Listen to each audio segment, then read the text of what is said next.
ادھر سے دین کی ابتدا ہوئی، وہاں پہ دین کی انتہا ہوئی۔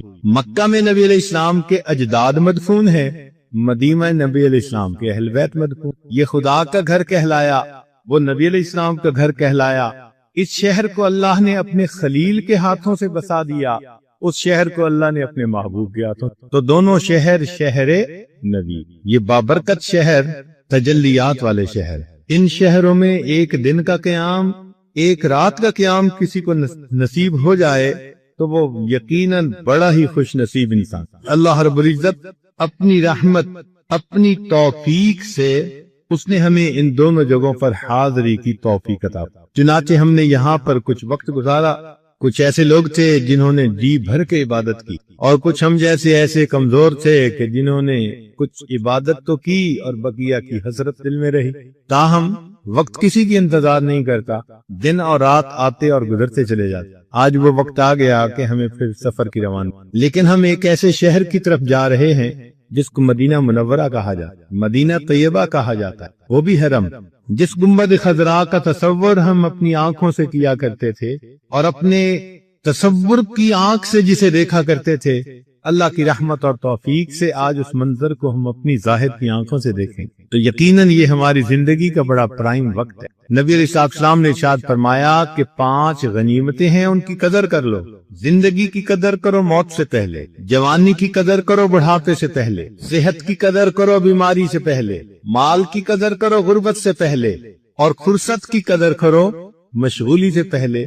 آج ہم وہ لوگ ہیں جن کے پاس یہ 5 نعمتیں ایک وقت میں موجود ہیں، زندگی بھی موجود، جوانی بھی موجود، صحت بھی موجود، مال بھی موجود، فرصت بھی موجود، تو یہ ہماری زندگی کا پرائم وقت۔ سوچیں کہ ہمیں کس قدر اس کی جو ہے وہ قدر و قیمت کا احساس ہونا، کو اویل کرنا چاہیے۔ زندگی کے اہم ترین وقتوں میں سے یہ وقت ہے۔ ہمارے اکابر ان جگہوں کی حاضری کے لیے تڑپا کرتے تھے، بلکہ سالوں دعائیں مانگتے تھے، اور سالوں دعائیں مانگنے کے بعد پھر جا کر کہیں ان کو یہ توفیق مل جایا کرتی تھی جو اللہ رب العزت نے ہمیں اب عطا فرمائی۔ اس لیے ہم اللہ رب العزت کی رحمتوں سے زیادہ حصہ پانے کی کوشش کریں اور اس سفر کو قیمتی سے قیمتی تر بنانے کی کوشش۔ وہ پنجابی کے کسی شاعر نے کہا، میں بھی جانا ڈھوک رانجن دی نال میرے کوئی چل، میں بھی جانا ڈھوک رانجن دی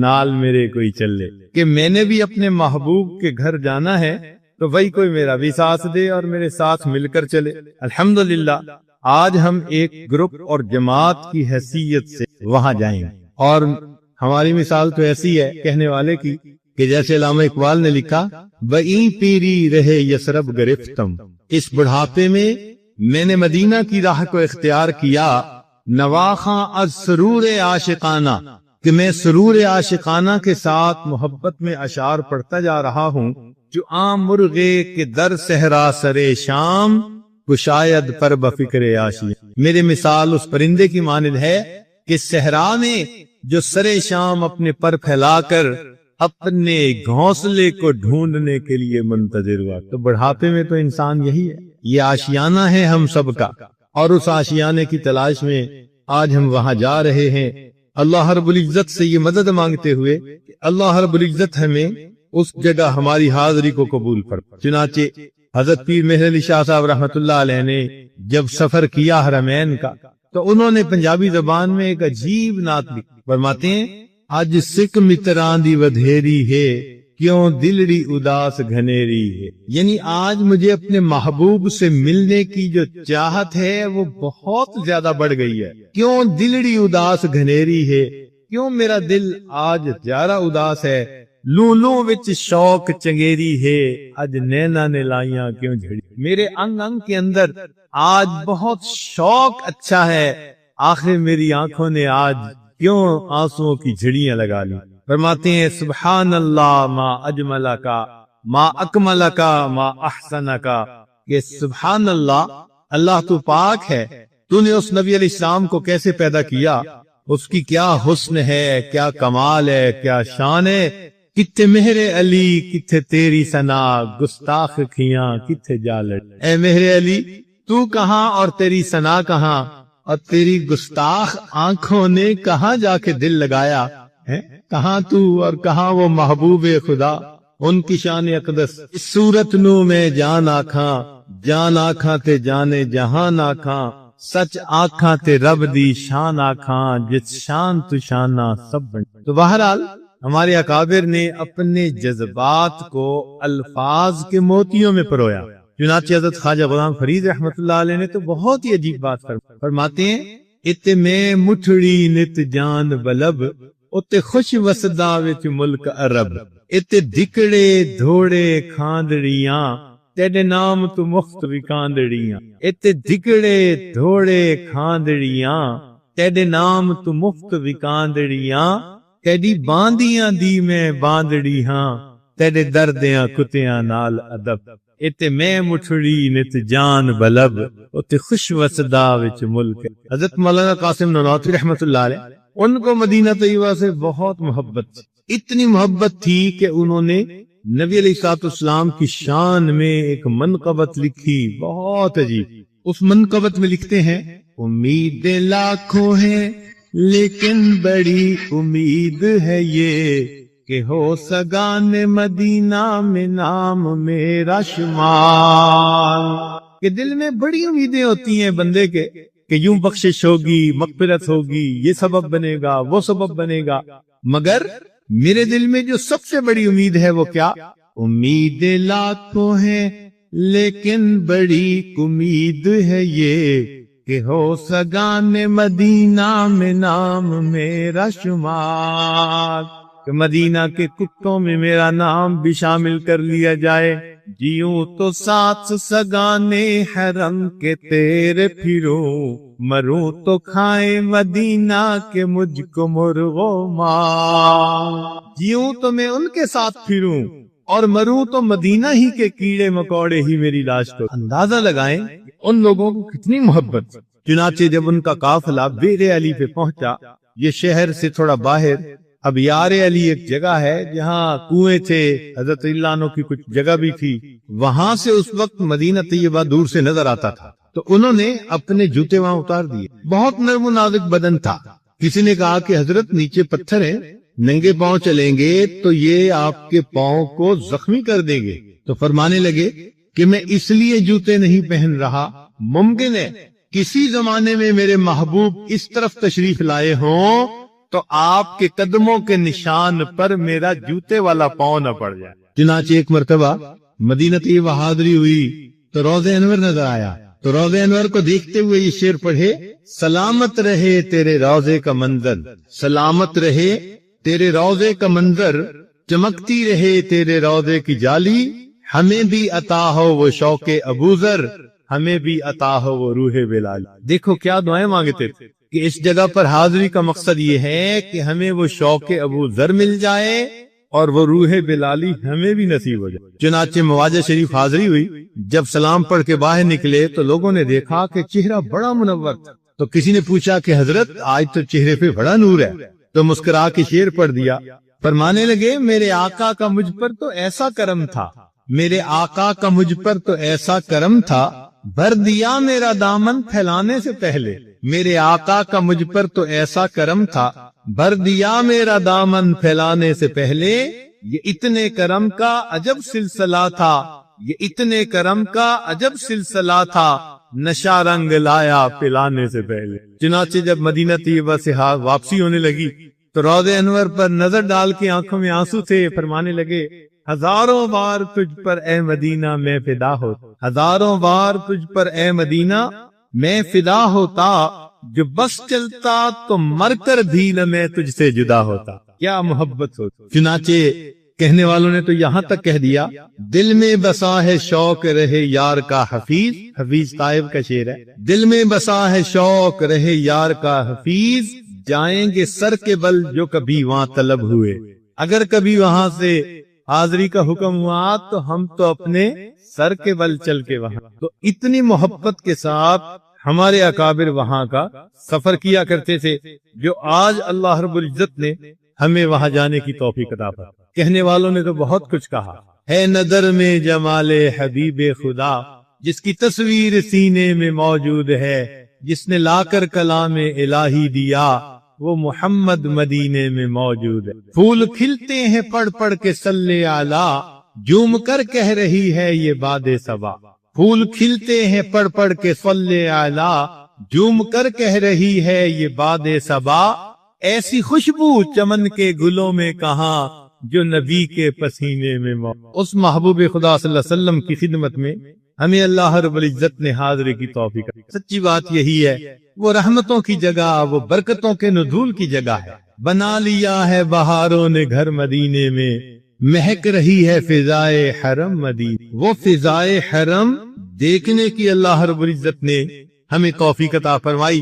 ہمارے اکابر بڑی محبت کے ساتھ یہ سفر کرتے تھے، بلکہ کہنے والے نے تو کہا غم راہی نشاط آمیز ترکن، فغانش را جنو آمیز ترکن، بگیر ساربان راہ درازے، مرا سوزے جدائی تیز ترکن. اے میری اونٹنی کے لگام پکڑنے والے ساربان، ذرا لمبے راستے سے لے کر چلنا، مجھے جدائی کا جو یہ سوز ہے یہ عجب مزہ دے رہا. ناداں ہے جس پہ حسن وہ حسن رسول ہے، یہ کہکشاں تو آپ کے قدموں کی دھول ہے. اے کاروان شوق یہاں سر کے بل چلو، طیبہ کے راستے کا تو کاٹا بھی پھول. آج ہمیں اللہ رب العزت نے اس سفر پہ جانے کے لیے توفیق عطا فرمائی، اس لیے ہمیں چاہیے کہ ہم اس مدینہ طیبہ کے سفر کو محبت کے ساتھ کریں.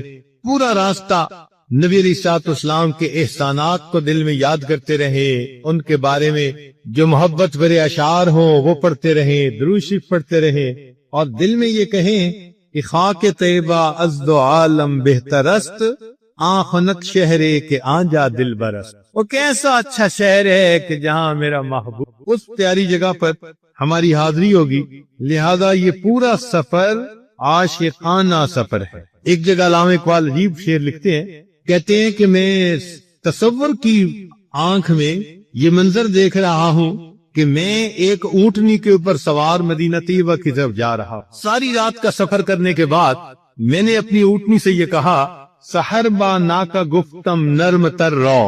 جب صبح کا وقت ہونے لگا تو میں نے اپنی اونٹنی سے کہا کہ تھوڑا آہستہ چل. سحر با نا کا گفتم نرم تر رو، کہ راکب خستہ و بیمار و پیرس، کہ تیرا جو سوار ہے بہت بوڑھا، بیمار، تھکا ماندہ ہے. میں نے اپنی اونٹنی سے سحر کے وقت یہ کہا کہ تھوڑا آہستہ چل، تیرا سوار بوڑھا، بیمار اور تھکا ماندہ ہے. جب میں نے اونٹنی سے یہ کہا قدم مستانہ زد چنداں کے گوئی، بپایش ریگ ای صحرا حریرہ. وہ کہنے لگی پاؤں زمین پر مار کے میں کیا کروں کہ اس صحرا کی ریت مجھے ریشم سے زیادہ نرم محسوس ہو رہی. محبت کی باتیں ہوتی ہیں، جن کے دل میں وہ محبت ہوتی ہے وہ اس سفر کو اپنی زندگی کا ایک سہانا سفر محسوس کر کے اس کو اپنی زندگی میں قیمتی بنانے کی کوشش کرتے ہیں. لہذا ہمیں بھی چاہیے کہ ہم اس کو قیمتی بنائیں. دل میں یہ سوچیں نبی علیہ الصلوۃ والسلام کی خدمت میں حاضری ہے. کسی نے عجیب شعر لکھا، تیرا جب سامنا ہوگا تڑپ اٹھے گا دل میرا.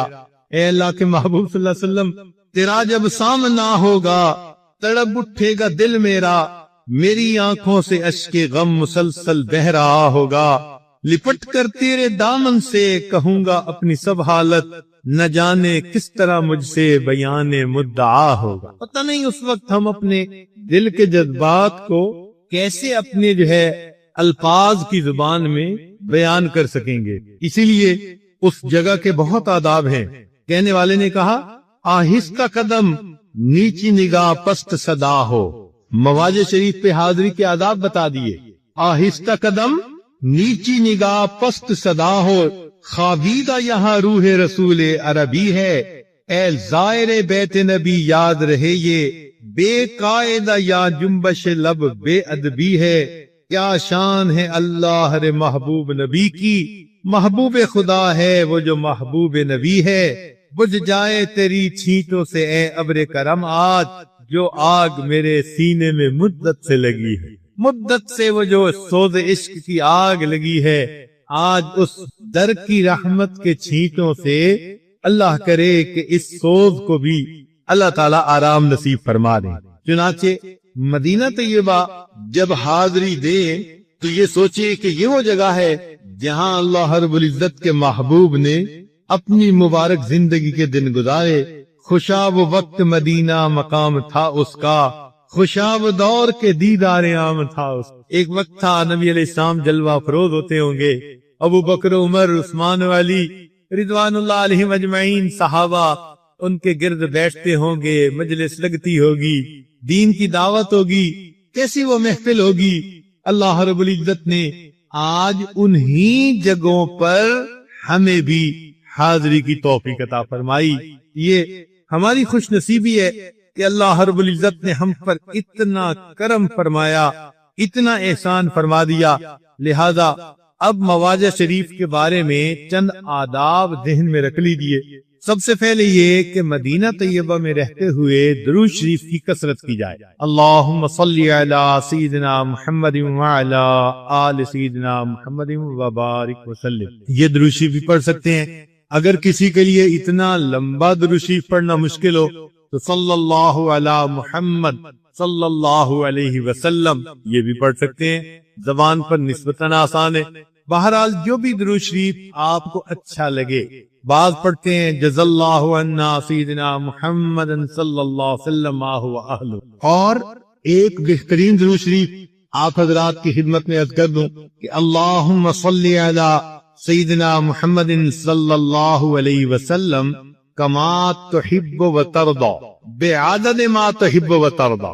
اے اللہ نبی صلی اللہ علیہ وسلم پر رحمتیں فرما اتنی کہ جتنا آپ چاہیں اور اتنی بار جتنی بار آپ چاہیں. اللہ، یہ عجیب جو ہے درود شریف ہے. اپنی اپنی محبت کی بات ہے، جہاں دل زیادہ متوجہ ہو بہرحال وہ درود شریف پڑھنا چاہیے. ہمارے اکابر نے لکھا ہے کہ جب مسجد نبی میں حاضری ہو تو داخل ہوتے ہوئے مسجد کی دعا پڑھے، اعتکاف نیت کر لے اور درود شریف کثرت کے ساتھ پڑھے. نماز کا وقت ہو تو نماز ادا کرے.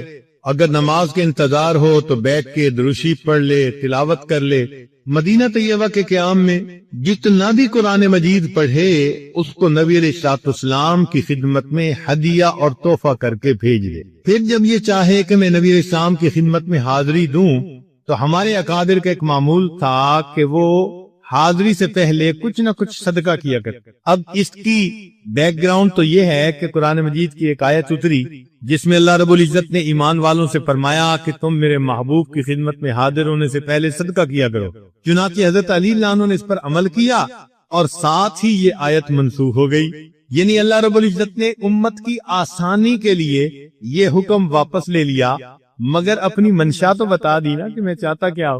چنانچہ ہمارے اکابر کا یہ معمول رہا کہ وہ صدقہ کیا کرتے. صدقہ کے نام سے ڈرنا نہیں چاہیے، اس لیے کہ جہاں 1000 ریال صدقہ کہلاتا ہے وہاں 1 ریال بھی صدقہ کہلاتا ہے. تعداد کی بات نہیں ہوتی، خلوص کی بات نہیں ہوتی. اللہ رب العزت کے ہاں خلوص کی بات ہوتی. جتنے اخلاص سے کوئی دے گا اللہ کے ہاں قبول ہوگا. چنانچہ صدقہ بلاؤں کو ٹالتا ہے تو ہمارے گناہ بھی تو ہمارے سر پہ بلا ہے نا. یہ بھی تو ہمیں ڈر ہے نا کہ کہیں ہمارے گناہوں کے سبب کہیں اللہ کے محبوب ہم سے ناراضی نہ ہو جائیں. تو ہم صدقہ نیت سے دیں گے کہ اللہ ہمارے گناہوں پہ پردے ڈال دیجیے، ان گناہوں کو مٹا دیجیے، تاکہ جب ہم اللہ رب العزت کے محبوب کی خدمت میں حاضر ہوں تو آقا خوشی کے ساتھ ہمارے سلام کو قبول پر. اس لیے حضرت شیخ الحدیث مولانا زکریا رحمۃ اللہ علیہ جب کبھی بیرون ملک کا سفر کرتے اور پھر واپسی پہ مسجد نبی میں حاضری دینے لگتے تو کبھی 5000 ریال فقراء میں تقسیم کرتے اور کبھی 10,000 ریال تقسیم کرتے اور پھر مسجد نبی میں جاتے. تو بھائی اللہ نے ان کو تو شاہوں جیسی عظمت دی تھی، ان کے 10,000 سے ہی اور ہمارے 10 ریال سے ہی. تو جتنی دفعہ بھی حاضری دیں آپ 1 ریال کی بھی نیت کر لے تو گویا عمل ہو گیا. اور اگر اس وقت مستحق کوئی بندہ نظر نہیں آتا تو نیت کر کے اپنے پیسے الگ کر دے کہ جب مستحق ملے گا میں ان کو دے دوں گا، مگر میں نے الگ کر لی. تو صدقہ کرنا حاضری سے پہلے یہ ایک فائدے مند عمل ہوگا. نبی علیہ الصلوۃ والسلام کی بارگاہ میں حاضری قبول ہوگی. گناہوں کی معافی مانگیں. پھر جب مسجد نبی میں جائیں تو کوشش کریں اشراق کے وقت یا عشاء کے بعد ریاض الجنہ میں حاضری مل جائے۔ نبی علیہ السلام نے فرمایا ما بین بیتی و منبری روضۃ من ریاض الجنہ، کہ میرے گھر اور میرے منبر کے درمیان جو جگہ ہے وہ جنت کے باغوں میں سے باغ ہے، چنانچہ اس کو ریاض الجنہ کہا جاتا ہے، اور وہاں سبز رنگ کا قالین ہے بچھا ہوا۔ مرد لوگ تو جب چاہیں جا سکتے ہیں، بعض مواقع پہ بھیڑ ہوتی ہے، تہجد میں بھی اتنی بھیڑ نہیں ہوتی، اور آج کل دن کے اوقات میں 10-11 بجے بہت وہاں آسانی کے ساتھ جگہ مل جاتی ہے، یا ظہر کے بعد آسانی سے جگہ مل جاتی ہے۔ رات تو عشاء کے بعد بھی جب لوگ چلے جاتے ہیں تو پھر ریاض الجنہ میں نسبتاً آسانی سے نفل پڑھنے کی توفیق مل جاتی ہے۔ تو ریاض الجنہ میں جا کے کچھ نفل پڑھ لیں، صلاۃ التوبہ کے، صلاۃ الحاجت کے، شکرانے کے، جو بھی اپنی حاجات ہیں اللہ رب العزت کے سامنے پیش کرنی، ان کے لیے نماز پڑھ کر اللہ تعالیٰ سے وہاں بیٹھ کے دعا مانگیں، یہ دین میں رکھتے ہوئے کہ یہ ریاض الجنہ وہ جگہ ہے جہاں نبی علیہ الصلوۃ والسلام نماز پڑھاتے تھے، اور اکابر صحابہ آپ کے پیچھے کھڑے ہو کر نماز پڑھا کر۔ وہاں ہر جگہ پر، ہر انچ پر کسی نہ کسی صحابی کی پیشانی لگی ہوگی، ہر انچ اس جگہ کے اوپر کسی نہ کسی صحابی کی پیشانی ضرور لگی ہو۔ آج اس جگہ پر اللہ نے ہمیں بھی حاضری کی توفیق عطا فرمائے۔ تو جہاں اور بہت ساری دعا مانگے، وہاں ایک دعا یہ بھی مانگنا نہ بھولیں، اے اللہ، آپ کے محبوب صلی اللہ علیہ وسلم نے اس کو جنت کا ٹکڑا کہا، اور آپ نے مجھے زندگی میں یہاں پہنچنے کی توفیق عطا فرمائی۔ جب آپ نے دنیا کی جنت میں پہنچا دیا تو اللہ مجھے آخرت کی جنت سے محروم نہ فرمائے۔ اور ویسے بھی اللہ کا وعدہ ہے کہ جو جنت میں جائے گا ایک مرتبہ تو اس کو نکالا نہیں جائے گا۔ تو جب اللہ نے ایک دفعہ وہاں پہنچا دیا، اے اللہ اب آخرت میں ہمیں محروم نہ فرمانا، ہمیں جنتی میں جگہ عطا فرما۔ تو یہ بھی ایک دعا ضرور مانگیے گا۔ پھر اس کے بعد نبی علیہ الصلوۃ والسلام کی خدمت میں سلام کے لیے حاضر ہونا، یہ وہ جگہ جہاں نبی علیہ السلام کا چہرہ انور ہے۔ آپ صلی اللہ علیہ وسلم لیٹے ہوئے ہیں اور آپ کا چہرہ قبلہ کی طرف ہے، تو ہم درمیان میں سے گزرتے ہیں اس طرح کہ آپ کے چہرے انور کے سامنے حاضر ہوتے ہیں۔ اس جگہ کو مواجہ شریف کہتے ہیں، گویا چہرے انور کے سامنے آپ حاضر ہو رہے ہیں۔ اب وہاں پر جاتے ہوئے بہت ادب کا خیال رکھیں۔ ادب گاہست زیر آسماں از عرش نازک تر، ادب گاہست زیر آسماں از عرش نازک تر، نفس گم کرتمی آیت جنید وایدیدی۔ وہ فرماتے ہیں کہ یہ عرش کے نیچے ایسی ادب گاہ ہے جو عرش سے بھی نازک تر ہے، یہاں آ کر جنید اور بایزید کا بھی سانس بند ہونے لگتا ادب کی وجہ سے۔ اس جگہ پر ہم حاضری کے لیے جائیں گے۔ حضرت مولانا یوسف نوری رحمۃ اللہ علیہ فرمایا کرتے تھے کہ میری نظر میں تو پوری مسجد نبوی ہی مواضع شریف ہے۔ وہ فرماتے تھے پوری مسجد نبوی میں اتنا وقت گزارو جیسے نبی علیہ السلام کے بالکل سامنے بیٹھا ہوں۔ وہ تو یوں فرماتے تھے، اس لیے وہ کئی نمازوں میں جہاں نماز پڑھتے وہیں کھڑے ہو کر درود شریف پڑھ کے وہاں سے واپس آ جاتے تھے۔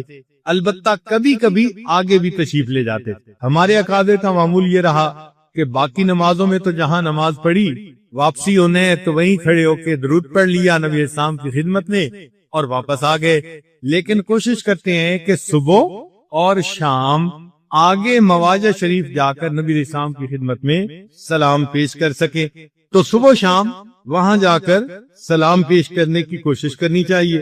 مواجہ شریف پر جب حاضری ہو تو کم از کم 70 مرتبہ درود شریف پڑھنے کے بعد پھر وہاں حاضری دے۔ 70 مرتبہ درود شریف پڑھنے، اگر زیادہ پڑھ لے تو اور بہتر ہے، وہاں حاضری دے اور وہاں جا کر نبی علیہ السلام کی خدمت میں سلام پڑھے۔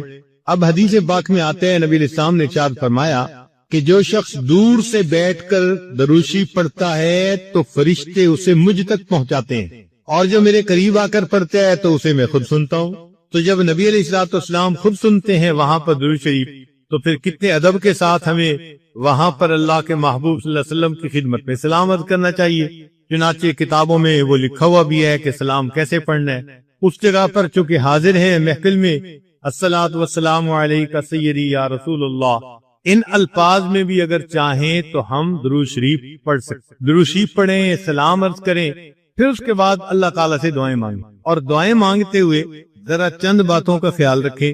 ایک تو یہ کہ اللہ رب العزت نے قرآن مجید میں ارشاد فرمایا وَلَوْ أَنَّهُمْ إِذْ ظَلَمُوا أَنفُسَهُمْ جَاءُوكَ، اگر ان لوگوں نے اپنی جانوں پر ظلم کیے تھے تو ان کو چاہیے تھا کہ یہ آپ کے پاس حاضر ہوتے، فاستغفر اللہ، اللہ کے سامنے استغفار کرتے، واستغفر لهم الرسول، اور اللہ کے رسول صلی اللہ علیہ وسلم بھی ان کے لیے استغفار کرتے، لوجد اللہ توابا رحیما، یہ اللہ کو توبہ قبول کرنے والا اور رحمت کرنے والا پا لیتے۔ چنانچہ ہم اگر حاضری دیں گے تو اللہ کے نبی تو اب بھی نبی ہیں، ہم جب وہاں جا کر اپنے گناہوں پر استغفار کریں گے، ہم اللہ کی ذات سے امید کرتے ہیں کہ ہمارے اس استغفار کی بنا پر اللہ کے محبوب بھی قیامت کے دن ہماری شفاعت فرمائیں گے اور اس پر اللہ تعالی ہماری بخشش فرما دے۔ تو یہ بھی ذہن میں رکھیے۔ ایک بات اور بھی کہ جب نبی علیہ الصلوۃ والسلام بندے کا سلام وہاں پر سنتے ہیں، اب یہاں پر ایک اور مسئلہ واضح ہو گیا۔ ہمارے استاد مولانا محمد اشرف شاد دامت برکاتہم فرماتے ہیں کہ بندے کو چاہیے کہ جب سلام پڑھ کے فارغ ہو جائے، دعائیں مانگے، تو پھر اپنے دل میں نیت کر لے کلمہ پڑھنے کی، اور ذرا مناسب آواز کے ساتھ کلمہ پڑھے، اشہد ان لا الہ الا اللہ واشہد ان محمد رسول اللہ، اور کلمہ پڑھنے کے بعد یہ عرض کرے کہ اے اللہ کے پیارے محبوب صلی اللہ علیہ وسلم، میں نے آپ کے سامنے کلمہ پڑھا ہے، اب آپ قیامت کے دن میرے ایمان کی گواہی دے دی۔ اور جس بندے کے ایمان پر قیامت کے دن اللہ کے محبوب صلی اللہ علیہ وسلم نے گواہی دے دی، اس بندے کا بیڑا پار ہو جائے۔ تو بہرحال وہاں جتنے بھی آدمی دعا مانگ سکے وہ دعا مانگے۔ صد شکر کے ہستے میں آنے دو کریم، اللہ کا لاکھ شکر ہے کہ ہم دو کریموں کے درمیان ہیں، اللہ بھی کریم ہے اور رسول اکرم بھی کریم، دو کریموں کے درمیان ہم موجود ہیں۔ الحمدللہ، اللہ کی یقیناً ہم پر رحمت ہو۔ چنانچہ علامہ اقبال نے شعر لکھا کہ اگر کبھی میں وہاں حاضر ہوتا تو میں نبی علیہ السلام کے روضہ انور پر جا کر یہ شعر پڑھتا، ما ازاں خاتون تے اریاں تریم، پیش اقوام جہاں بے چادرے۔ اے اللہ کے محبوب صلی اللہ علیہ وسلم، قبیلہ تے کی ایک جوان لڑکی آپ کے سامنے آئی تھی اور اس کے سر پر چادر نہیں تھی، تو آپ نے اپنی کملی مبارک، وہ جو نبوت کی چادر تھی، اس سے اس کے سر کو ڈھانپ لیا تھا۔ آج آپ کی امت اقوام عالم کے سامنے ننگے سر ہے، اب آپ اپنی رحمت سے اس امت کے سر کو ڈھانپ لیں۔ واقعی سچی بات یہی ہے، ہمیں یہ دعائیں کرنی چاہیے کہ اللہ امت محمد صلی اللہ علیہ وسلم پر خصوصی رحمت نازل فرمائے، خصوصی رحمت نازل فرمائے، اور اللہ تعالی ہماری دعاؤں کو قبول فرما لے۔ مخلصانی آمدہ در کوئے تو، چین للہ الجمال روئے تو، دست بکشا جانوے زنبیل ماں، آفری بر دست بر بازوئے۔ یہ ہماری کتنی خوش نصیبی ہے کہ ہمیں مسجد نبوی صلی اللہ علیہ وسلم میں نماز کے لیے جانے کی توفیق نصیب ہوگی۔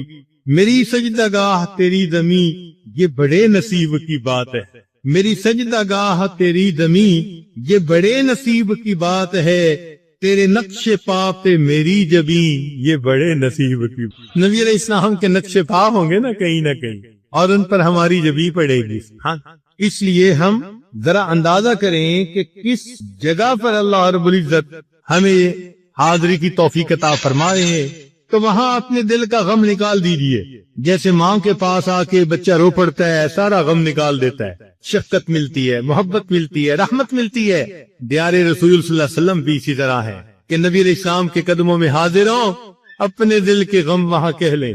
بیٹیاں باپ کی خدمت میں حاضر ہوتی ہیں تو آنکھوں کے آنسوؤں سے اپنے دل کی تمنا بیان کر دیتی ہیں۔ یہ امت کی بیٹیاں وہاں حاضری دیں گی تو یہ اپنے آنسوؤں سے اپنی دعاؤں کو لکھ ڈالیں، تو پھر دیکھیں اللہ رب العزت کے محبوب کی طرف سے کیا رحمتیں ہوں گی، کیا مہربانیاں ہوں گی۔ کبھی آہ دل سے نکل گئی، کبھی اشک آنکھ سے ڈھل گئے، کبھی آہ دل سے نکل گئی، کبھی اشک آنکھ سے ڈھل گئے، یہ تمہارے غم کے چراغ تھے، کبھی بجھ گئے کبھی جل گئے۔ تو جب دل میں محبت ہوگی تو یقیناً وہاں پر ایسے ہی انسان کا وقت گزرے گا۔ امام مالک رحمت اللہ علیہ جو فقیہ دار الہجرہ کہلاتے ہیں، ان کے بارے میں آتا ہے کہ اللہ رب العزت نے ان کو بہت گھوڑے دیے تھے، مال منال دیا تھا، مگر مدینہ طیبہ کے اندر گھوڑے پہ وہ سوار نہیں ہوتے تھے۔ تو کسی نے پوچھا امام صاحب سے کہ حضرت آپ کے پاس گھوڑے بھی ہیں؟ مدینہ طیبہ میں گھوڑے پہ سوار نہیں ہوتے. تو فرمانے لگے کہ جس زمین پر میرے محبوب صلی اللہ علیہ وسلم نے اپنے قدم مبارک لگائے مالک کو زیب نہیں دیتا وہ گھوڑے کے سموں سے اس زمین کو پامال کر دے. اتنا ادب. چنانچہ جب قضاء حاجت کی ضرورت ہوتی تو حرم سے باہر جاتے اور وہاں پر قضاء حاجت سے فارغ ہو کر باہر واپس آتے تھے. بلکہ کتابوں میں لکھا ہے کہ بالکل باؤنڈری لائن پر بیٹھتے, ایک پاؤں ادھر ہوتا ایک پاؤں ادھر ہوتا, مگر فراغت حرم کے باہر ہوتی, اور پاؤں حرم میں اس طرح رکھتے کہ اگر اس حالت میں موت آ جائے تو مجھے حرم میں مدینہ میں موت. ایسی دل میں چاہت. ہمارے کتنے اکابر تھے جو سفر نہیں کیا کرتے تھے کہ کہیں ایسا نہ ہو کہ ہمیں حرم سے باہر موت آئے. نبی علیہ الصلوۃ والسلام نے ارشاد فرمایا, حدیث پاک کا مفہوم ہے, ہو سکے تو مدینے میں آ کے مر. تو تمنا رکھنی چاہیے. رب کعبہ سے کرینے کی دعا مانگی ہے, ہم نے مرنے کی مدینے میں دعا مانگی. ہمارے دل میں بھی ایک تمنا رہے. نبی علیہ السلام نے فرمایا کہ میں سب سے پہلے اٹھوں گا, میرے ساتھ ابو بکر عمر ہوں گے, اور میں جنت بقی میں آؤں گا, اور پھر اہل بقی میرے ساتھ اٹھیں گے, اور پھر یہ اٹھ کر اللہ کے دربار میں قیامت کے دن حاضری دیں گے. تو اس بقی کی جگہ اللہ ہمیں بھی موت کے وقت نصیب فرما دے. یہ تمنا تو کم از کم ہر دل میں ضرور ہونی چاہیے نا, کہ اللہ رب العزت ایسی توفیق عطا فرما دے. مدینہ طیبہ میں اگر کوئی آدمی کھانے کی دعوت کی دے تو ہمارے حضرت رحمت اللہ علیہ فرمایا کرتے تھے کہ اس کا انکار نہیں کرنا چاہیے, بلکہ یوں سوچنا چاہیے کہ یہ دعوت نبی علیہ الصلوۃ والسلام کی طرف سے ہماری ہو رہی. اس شہر میں جو دعوتیں ہو رہی ہیں گویا نبی علیہ الصلوۃ والسلام کی طرف سے ہو رہی. کرنے والا تو وہ بندہ ہے, مگر اس کے دل میں خیال تو اللہ ڈال رہا ہے نا. تو اللہ تعالیٰ اپنے محبوب کے شہر میں آنے والے مہمانوں کی مہمان نوازی اس طرح فرماتے. تو فرماتے تھے کہ انکار نہیں کرنا چاہیے. ہاں اگر کوئی شرعی عذر ہو, نماز قضا ہونے کا ڈر ہو, یا مسجد نبوی کی نماز نہ مل سکتی ہو, کوئی ایسا مسئلہ ہو تو پھر بے شک انسان انکار کر دے, وگرنہ حتی الوسع انکار نہیں کرنا چاہیے. اور یہ بھی ذہن میں رکھیں کہ مدینہ طیبہ کی کسی بھی بات کے اوپر اعتراض نہیں کرنا چاہیے. آپ ذرا بتائیں کہ آپ کے گھر میں جھاڑو دینے والا یا آپ کے واش روم کی صفائی کرنے والا, اگر آپ اس کو کسی وقت اپنے ڈرائنگ روم میں اور لیونگ روم میں بلا لیں اور وہ وہاں آ کر اعتراض کرنا شروع کر دے